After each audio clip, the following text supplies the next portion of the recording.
से करेली सलाहवा, भाभी भैया से करेली सलाहवा। राजा मुंडन में ननद ना बोलाई, सोना के भाव महंगा।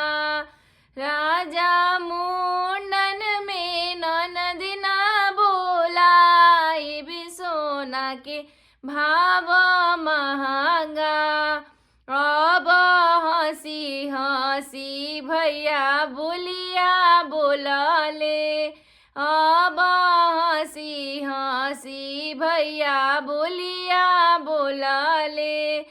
धनिया नैहर के लोग जानी बोलाई, हवा महंगाई बड़ा बढ़ले। धनी नैहर के लोग जानी बोलाई, हाँ महंगाई बड़ा बढ़ले।